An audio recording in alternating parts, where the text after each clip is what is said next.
सभी प्रभु प्रेमियों को मेरा प्यार भरा राधे राधे। इस वीडियो में हम चर्चा करेंगे एकादशी के विषय में। 27 नवंबर को माघ मास की कृष्ण पक्ष की एकादशी, जिसका नाम है उत्पन्ना एकादशी। इस एकादशी के व्रत का बहुत बड़ा महात्मा है, बहुत बड़ा। धर्मराज के पूछने पर भगवान श्री कृष्ण ने बताया है, और भगवान श्री कृष्ण कहते हैं इस उत्पन्ना एकादशी के व्रत को जो भी मनुष्य करता है, जो फल लाखों यज्ञ करने से नहीं मिलते, करोड़ों दान करने से नहीं मिलते, वो उत्पन्ना एकादशी के व्रत करने से फल प्राप्त होता है। इस एकादशी में हम ये भी बताएंगे कि जिन बच्चियों का विवाह नहीं हो रहा है वो ये उपाय कर लें तो उनका विवाह भी शीघ्र हो जाएगा।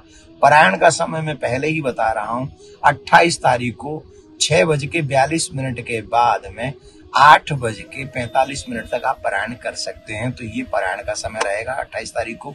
अभी वो कथा सुने। एक मुर नाम का राक्षस था और वो बहुत बलवान था, इतना बलवान था कि उसने सब देवताओं को परास्त कर दिया था। इवन इतना बलवान था कि सूर्य बनकर स्वयं ही प्रकाशित हो जाता था।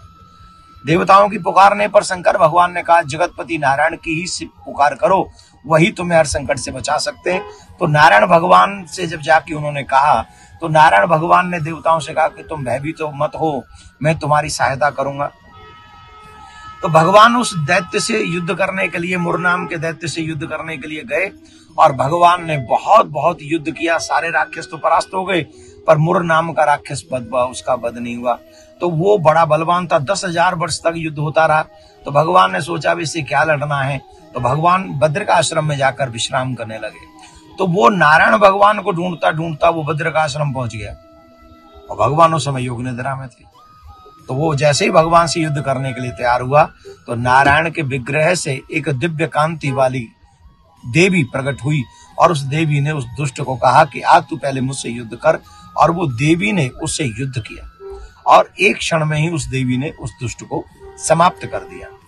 योग निद्रा से जगने के बाद भगवान ने जब पूछा देवी तुम कौन हो, तो उन्होंने सारी बात बताई कि राक्षस को ऐसे ऐसे वध हुआ।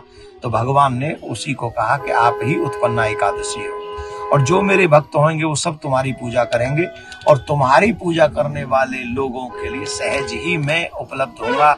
जो एकादशी का व्रत करेगा, जो उत्पन्ना एकादशी का व्रत करेगा, वो क्या नहीं प्राप्त कर सकता, वो सब कुछ प्राप्त कर सकता है।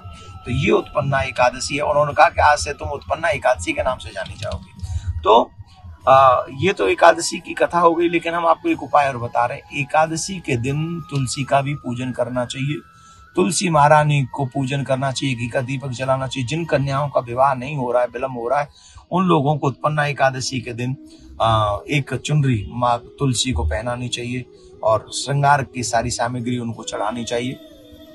और इसके बाद में माँ से प्रार्थना करनी चाहिए कि हे माँ हमारे ऊपर कृपा करना।